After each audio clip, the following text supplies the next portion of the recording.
everyone, welcome to a long overdue Q&A. I've put it out there a few times in various videos asking people if they had anything they wanted to ask me, and if I had enough questions I'd do a Q&A, and I would just get a handful of questions, 4 or 5. So I didn't think it was really worth it. And then I decided to put the question out there via the community tab, and I would see if anybody had any questions for me, and I got a truckload of responses. So I have 2 pages, because I actually kind of categorized them a little bit, so I have 2 pages I printed out of questions that you guys asked, and I'm going to go through as many as I possibly can. We're going to start with a little bit of the more fun stuff, the lighter stuff, and sort of delve slowly into the heavier, deeper questions, because there were quite a few of them as well. And a lot of people ask the same questions. If I don't get to your question or don't answer your question, please don't be offended. If you have any other follow-up questions for me, I'm more than happy to talk with you guys down below in the comment section. So some things I may not be comfortable answering, and I hope you guys understand that. And I know a few people noted that as well. They were like, if this is too much or you don't feel comfortable, don't feel like you have to answer it. But I'm gonna try and answer as much as I possibly can. Anyway, let's start with the first question. So a couple people asked what my favorite movie is, and my favorite movie is Almost Famous. That has been my favorite movie for a very, very long time. It is so much my favorite movie that I named my son William because of the character in Almost Famous. I could just watch that movie on a loop for the rest of time, and I would be perfectly okay with that. It is just the perfect film.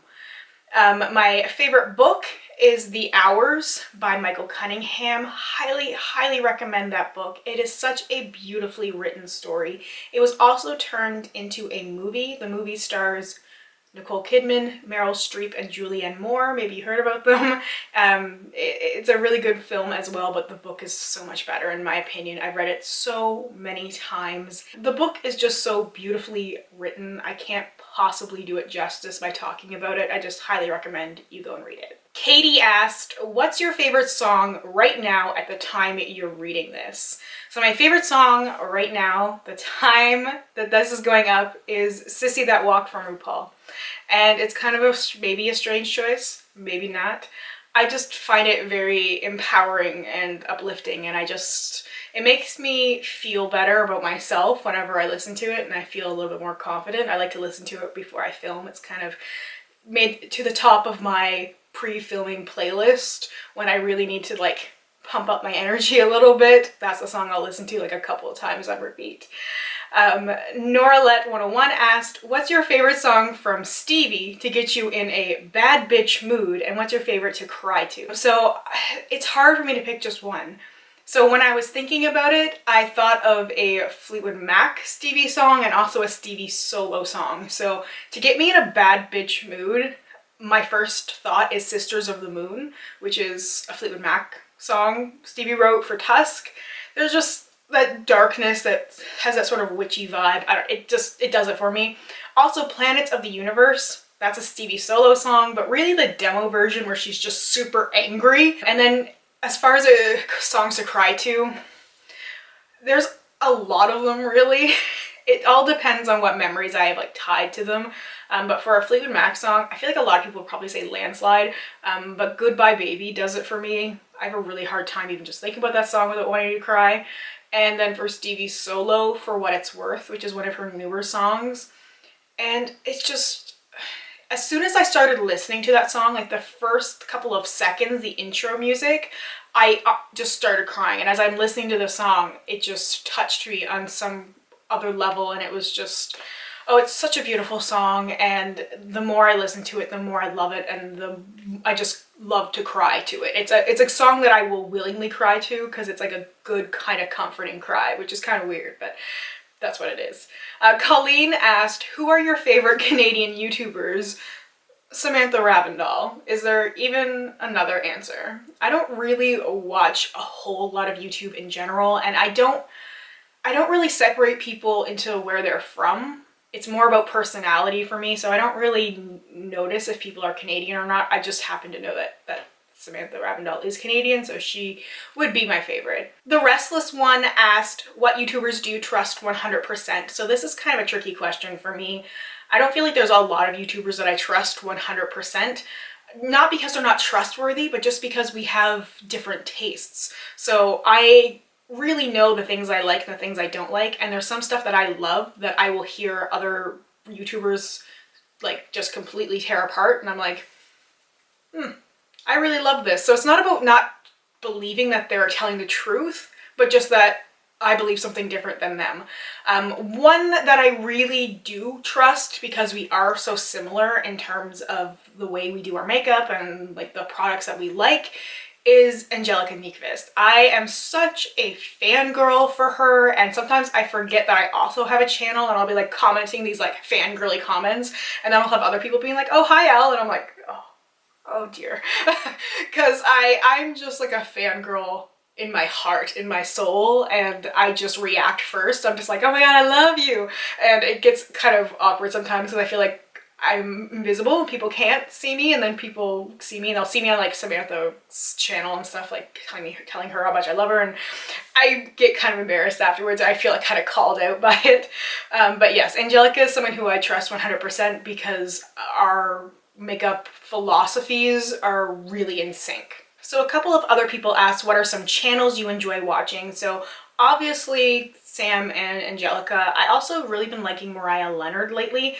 She's been giving some really good tips, like really interesting things that I hadn't heard of before. I'm all about technique and trying new things. That's why I love watching tutorials, but I feel like there's very few good tutorial channels that I can really get into now.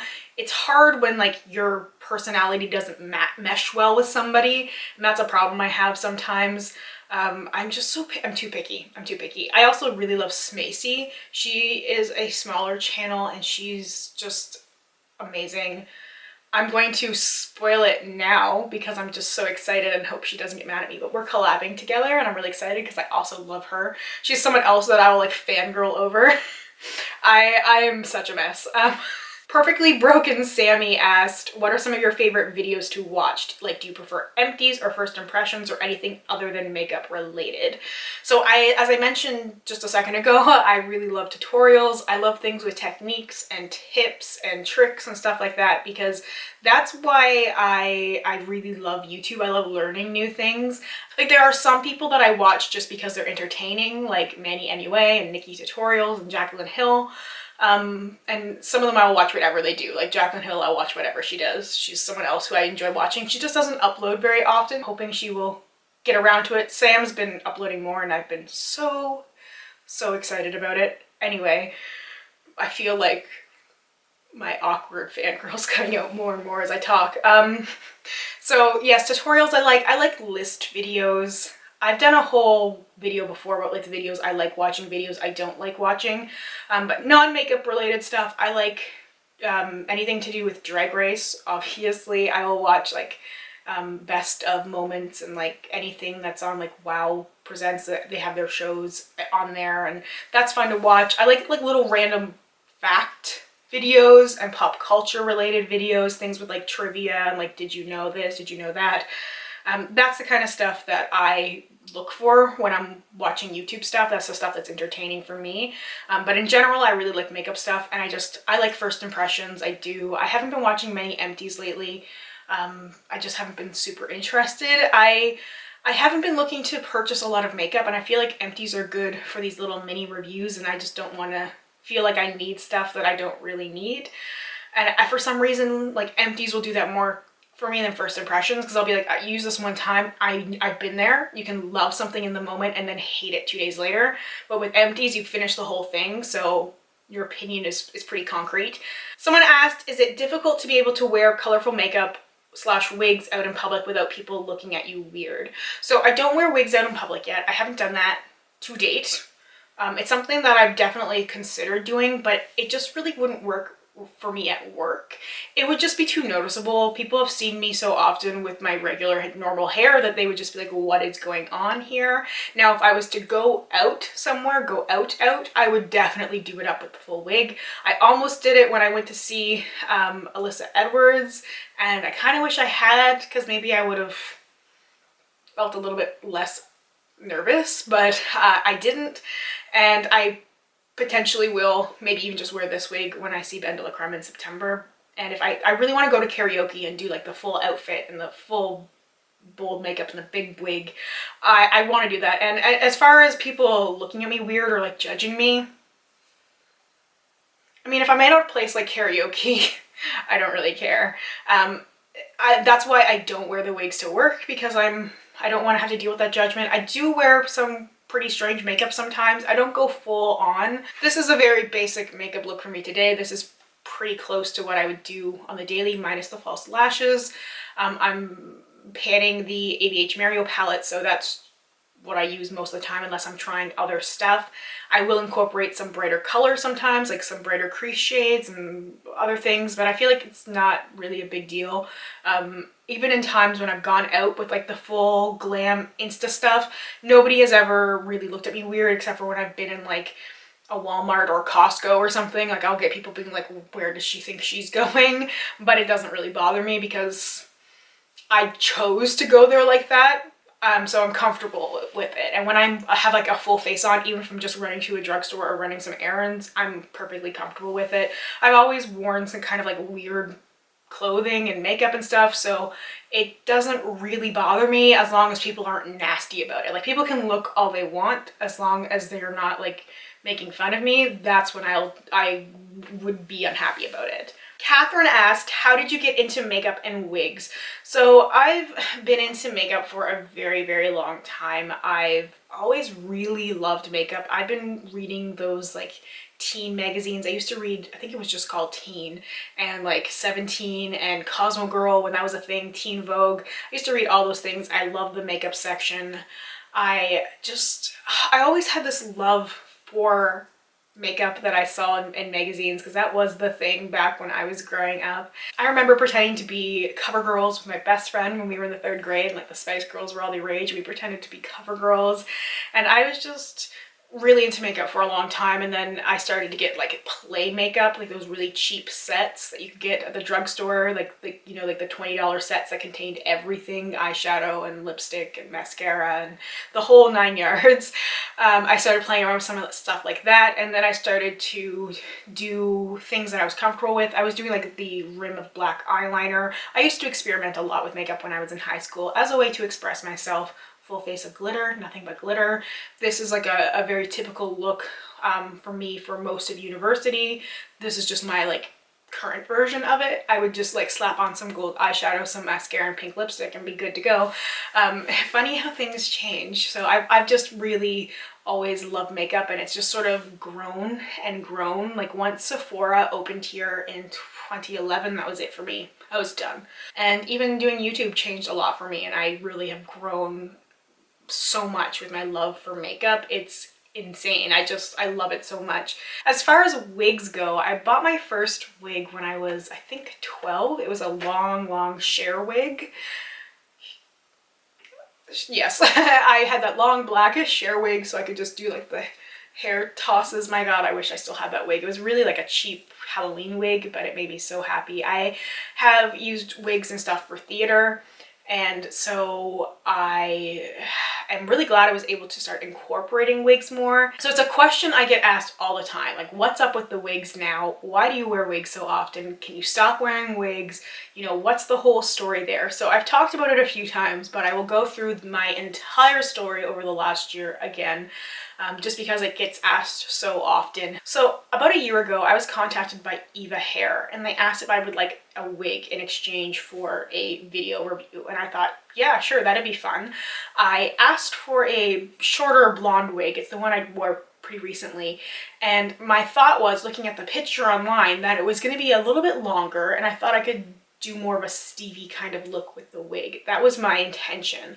I had no other plans for other wigs. I thought this would be a fun video. I could do sort of like a Stevie look, and that was basically it. I got the wig, did my unboxing, and then realized pretty quickly it was definitely not a Stevie wig, more of like a Marilyn Monroe wig. Someone commented on that video and was like, it's like a trailer trash Marilyn Monroe, which is so accurate, but I really liked it. It was fun. And so I liked the wig. I thought it was pretty good quality. It was fun wearing it. It was fun to, you know, wear something that was very different from me. And a couple of days later, I was attempting to style my hair because I was constantly getting feedback from people that one thing I could improve on was doing something different with my hair, because my hair never looked great. And I can admit to that. It was basically like pulled up or like tossed to the side. I never could really do much with it. I would like spend an hour trying to curl my hair, sit down to film, and it would just be like stuck to my face. I could just never style anything well with my hair because I just didn't have a whole lot of hair to work with, and I'm not very gifted with hair. So it was kind of frustrating for me, and I was trying to do more things. I was trying to do space buns. So I had the clear elastics in my hair. My hair was tied up, you know, on the side. And then when I was trying to get it out, the clear elastic got caught and wrapped around my hair on this side. And what ended up happening is it got so stuck and caught inside my hair that the only thing I could do was cut that chunk of my hair off. I did not want to do it.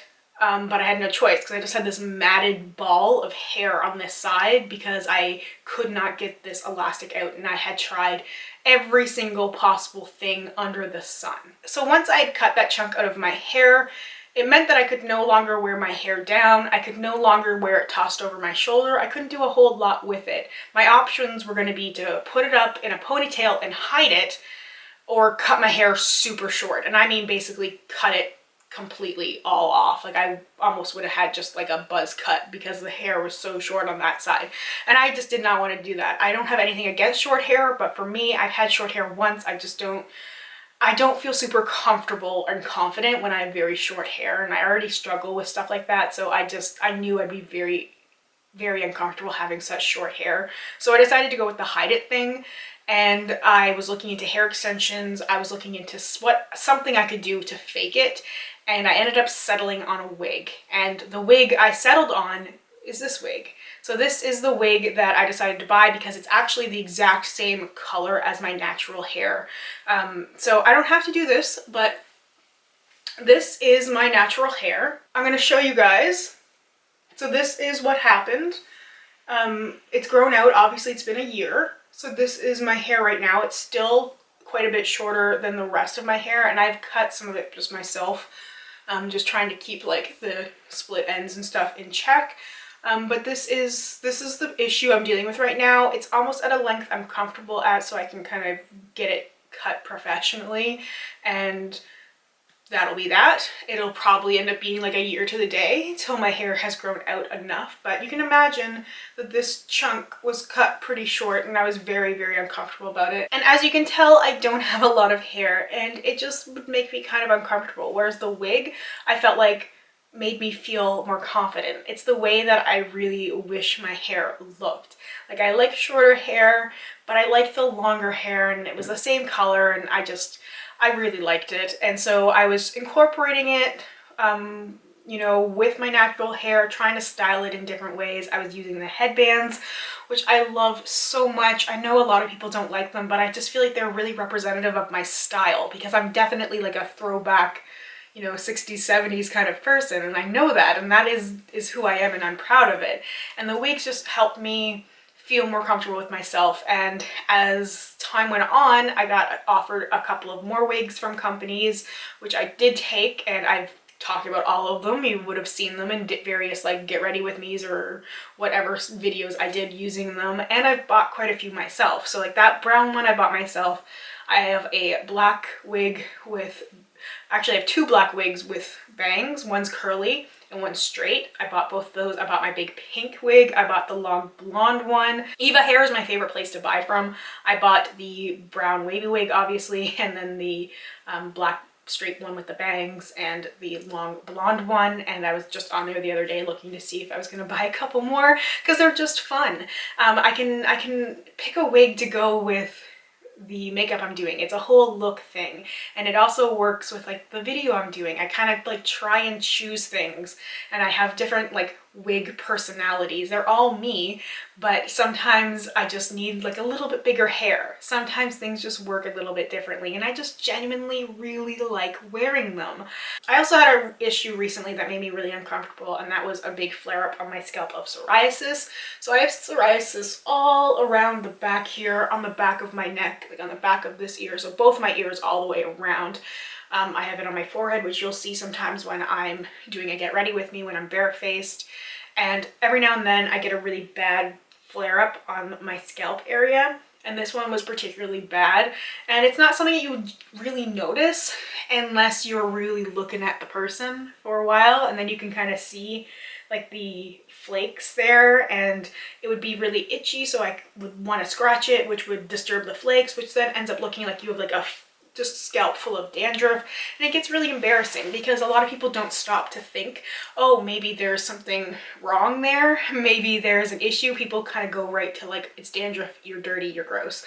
And it's sort of heartbreaking, but that's the thing you deal with on the internet. People are really judging you very quickly. And being able to wear the wigs, even if people clocked me on them right away and noticed they were wigs, at least I was more comfortable with them, because the worst someone was gonna say is, that's a wig. And I'd be like, yeah, damn right it is. As opposed to someone actually like insulting and targeting my actual hair, which is, you know, it is what it is. I've talked about it a few times. I've talked about it before I started wearing wigs, what my issue was with them. So anyway, that's the whole story. I don't ever want to stop wearing them right now because I do like wearing them. I have a lot of fun with them, and I feel more confident and I feel more self-assured when I have the wigs on. My scalp has obviously cleared up. It's because I have medicated treatment. So my dermatologist gave me a cream and a liquid product to use. So sometimes my psoriasis will really, really calm down and almost disappear. And sometimes it does disappear. And sometimes it comes back with a crazy vengeance. So hopefully the bit on my scalp will calm down a little bit. The one on my forehead, or not my forehead, my eyelid is almost gone because of the cream I was using. So if you do have psoriasis, I highly recommend getting in touch with a dermatologist, getting a referral from your doctor if that is at all possible. Just because it helps so much. Emily asked, how do you set aside money for makeup or work that spending into your budget? It can be difficult for me, especially for higher end products. So I'm gonna drink a little bit of coffee because I've been talking so much that my throat's like, no, shutting down. I've been asked this question a lot, and the thing is I have a budget for the bills and the necessary payments I have to make, and then I have a little bit of extra fun money. And so I will be able to buy stuff with that money. I also make a little bit of money with YouTube. I know it's kind of like a really tacky thing to talk about, but that's also how I can afford some stuff sometimes, is because I can see what money's coming in, and usually I buy my son some treats, and then I'm like, well, maybe I'll buy myself a treat. And a lot of times I save money. And like with this year's tax refund, we split it 3 ways. My partner got a third, I got a third, and a third went into our big house savings account. And out of my third, I spent a little less than half of it, and I put the other half away. So I was able to spend a couple $100s on fancy makeup that I never would have otherwise, and then I still have some money tucked away. So as far as working it into budget, it really depends on what your budget is. If your budget is really, really tight, it's going to be hard to splurge on the more expensive products.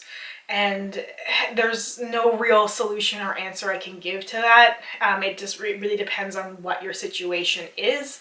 For me, I'm lucky that I do have a little bit of extra spending money at the end of the month usually, and so I usually choose to buy some stuff like makeup with it, but I really genuinely don't buy that much stuff. And a lot of the stuff you'll see me use is stuff that might have been gifted to me, like decluttered down to me from my sister, so I don't spend the money on it myself. It's hard to judge it that way, but that's really the only answer I can give. Cecilia asked, since you are an obvious music fan, do you play any instrument? If so, what? I don't. I really wanted to learn how to play guitar, but I was just not very good at it. I tried a couple times and it's not my thing. I used to play the piano. I don't play it much anymore. I can play a couple of things. I can play like some Christmas carols. I taught myself how to play the Eagles' Desperado, and that's pretty much where it ends. I would love to play instruments. I wish I was really good at it, but I'm not. I just love listening to music and appreciating music. I do like to sing though. I'm not like the world's best singer, but I do really love singing. Cecilia also asked, what is your spirituality like? I asked this because you come across as a deep person. Well, thank you, Cecilia. My spirituality is kind of complicated. Like, I'm not a very religious person. I was kicked out of Sunday school twice. I'm a little bit of a troublemaker. I have very strange spiritual beliefs, I guess. Like, I believe in a higher power, but I don't really believe in anything very specific. I do believe in reincarnation, which is something that tends to surprise people. Out of all organized religion, I would relate most to Buddhism, but I'm not a Buddhist. It's just something that I've read a lot about and something that I really connect with, but I'm not practicing. Hobbies and interests outside of beauty/YouTube. So I have a couple of hobbies and interests and things outside of YouTube. Theater is a big one. I haven't done theater in a long time. It's been a couple of years. I just haven't had the time for it because you really have to commit yourself to a lot of long days and nights, and rehearsals can be really difficult and challenging, and just having that time, I don't have the luxury of it anymore. I've written short plays, I've directed them, I've produced them, I've acted in them, I've been in fringe festivals, I've been in other various theater festivals and groups. I was recently an artistic director for a company. I had to give that up because I just couldn't commit to it anymore the way that I wanted to. I just don't have the time with working full time and putting a lot into YouTube. I had to make that choice. Do I stick with the theater or do I do YouTube? Because I couldn't do both. And I chose YouTube because it's something that I enjoyed more. I also really like writing. It's something that I wish I could do more of. So I mentioned writing plays before. I love writing comedies. I love writing just silly, strange, obscure comedies full of pop culture references. One time I wrote this really short, like 25-minute play, and someone said that my writing style was like Amy Sherman Palladino's, the creator, sometimes writer for Gilmore Girls, and I was like, and they said it kind of like an insult, like they were like, you know, your writing is kind of like Gilmore Girls, and I'm like, well, of course it's gonna be. Like, that's one of the things that really influenced me. So it's no surprise that that's just the style that I like. I like these sort of quirky dramedies. I like it when characters talk really fast. I like the pop culture references. It's just what I do. And I love making people laugh. But I also like to write stories. So I've written a few short stories, I've written poetry. I'm working on a sort of novel right now. It's very much a work in progress, but it's been a lot of fun to write. I really like dystopian fiction, so think sort of like The Hunger Games, sort of like The Road. I love books like that. That's what I love to read and that's what I love to write.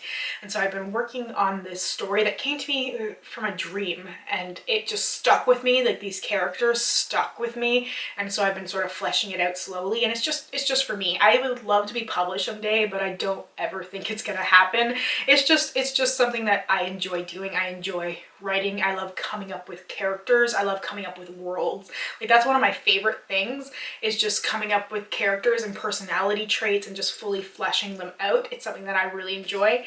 Someone also asked, speaking of theater, they asked if I had a dream role. So I know I'm old, but I still want to be Rizzo in Grease. Stockard Channing was 33 when she played Rizzo in Grease. I have a little bit of time left. It is my #1 dream to be Rizzo in Grease. And someday I'm just gonna have to crash a high school and just like take over. It is my #1 thing. Like, if I had a genie in a bottle who could grant me one wish, I would wish to be Rizzo in Grease. I don't care where, I don't care how, I just want to be Rizzo in Grease. My favorite food is Indian. I love Indian food. Curry, give it to me. Give it to me. There are like no Indian restaurants around me. Like, there's almost none in the province I live in.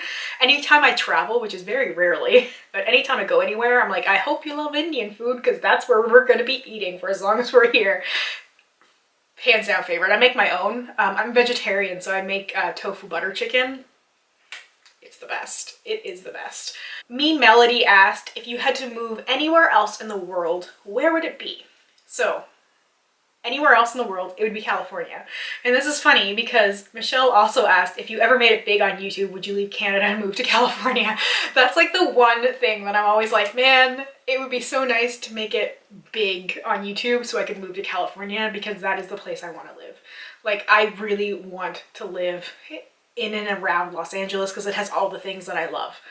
And I just feel like I would be so much happier there because there's so much more sunshine, and I look at pictures almost daily. Like sometimes I just look at like properties websites, just being like, what's for sale there, and I dream of like winning the lottery and moving to California because it's so beautiful to me. I understand there's a lot of issues and problems, and I know there's a lot of issues and problems with the US in general, but California is just so beautiful to me, and I've never been there, but it's on my bucket list. I just want to step foot in the state someday. It just looks so beautiful to me, and I know I have this insane romantic ideas of what California is from listening to all those like late 60s songs, but I don't care. It's just, it's a place that I really connect with. There's very few places that I connect with just by looking at pictures. Sometimes I will just look at pictures of certain places in California and just cry. Like I feel like I've been there before. Like this whole notion of reincarnation and stuff that I talked about, like I feel like a part of me was there at some point and a part of me might still be there. So it sounds so wishy-washy and weird, but that's what I feel like. So I had a lot of people ask about family, son, pets, work, and an interesting throwback question from 2 people actually about support for filming. So this is where things are going to get a little rough, and I'm going to try and maintain this positivity because I don't want to be a crumbling mess. So I don't really talk about family stuff that often intentionally.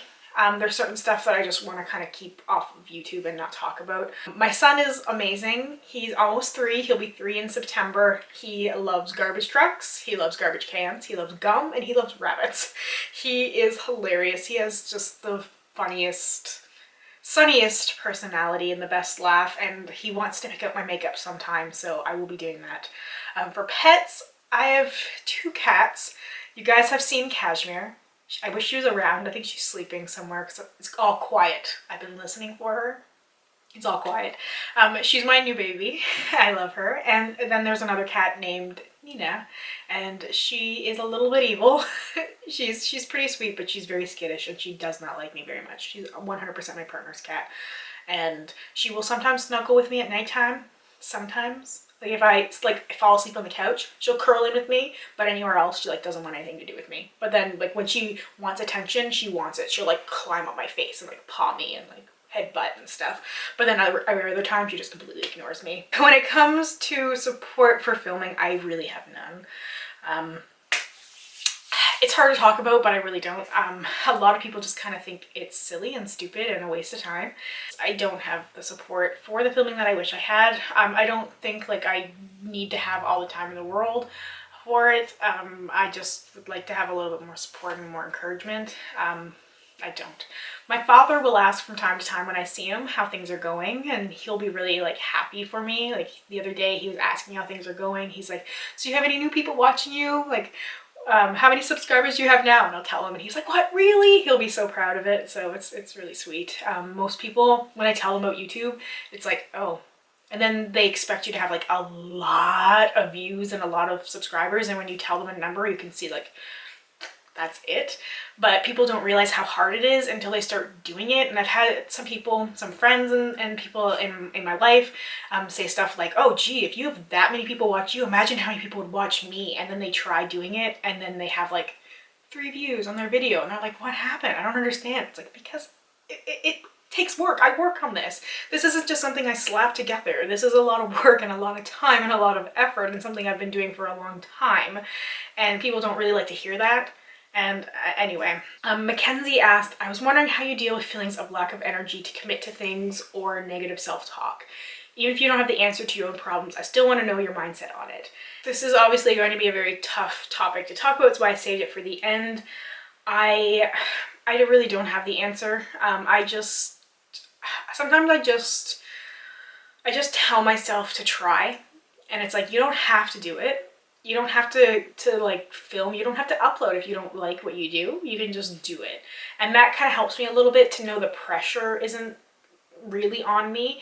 Sometimes I feel nervous about it. Like I don't like having like a really set schedule because I just wouldn't be able to commit to it, because sometimes I just can't film. Sometimes I just have complete breakdowns, and it sounds so silly when I say it out loud like that, but it's just, I have had a full panic attacks thinking about filming. I've had panic attacks sitting right here in front of the camera because I start thinking too much. I start internalizing too many things as opposed to like trying to like leave everything behind and just doing it. It's hard when you kind of fight with like depression and anxiety because like my anxiety will be like, you have to do it, you have to do it, you're gonna let people down, you have to do it. Like go, go, go, go, go, go, go, go, you're missing out on everything. And then my depression is like, nobody cares. It does not matter. You could stop filming tomorrow and nobody's gonna care. And I have to like have those voices battle each other. And sometimes it's like I have to leave them to battle and think about like, well, don't upload, don't film, don't do this. And I'm like, no, but do it. You're gonna be missing out. What about this? What about that? And I just have to be like, okay, you guys do your thing and let's just do it. And it's hard. It's just really hard when you're like surrounded by negativity. And I mean, sometimes I don't do the best that I could do because I do the best that I can in that moment, which is not the best I can do overall, but I really do try my hardest all the time. And sometimes I end up giving up. And sometimes I get so frustrated and mad with myself that I get so upset and worked up over the silliest, stupidest things. But I have so many issues that I deal with and it's hard to process everything, but I know I have to keep going. So like just specifically talking about filming here because that's the biggest thing I have to really commit to besides work and just like getting up in the morning. It's just like I have to do it because it's like I have to get my son ready. I have to do this. I have to go to work. I have to make money. I have to pay for his life, right? So it's like this thing I have to keep going. It's when I stop that I run into problems. Anyway, that is everything for this Q&A. Thank you so much for asking me some questions. This was a lot of fun. Let me know if there's anything else you would like to know and I will do my best to respond to what I can in the comments. I couldn't answer every single question because there were so many of them, and thank you so much for asking. This was amazing and it just totally surprised me. I wasn't expecting the response I did. So anyway, thank you so much for watching. I hope you learned something about me today, maybe something you didn't already know, and I hope we get a chance to chat soon. Bye for now.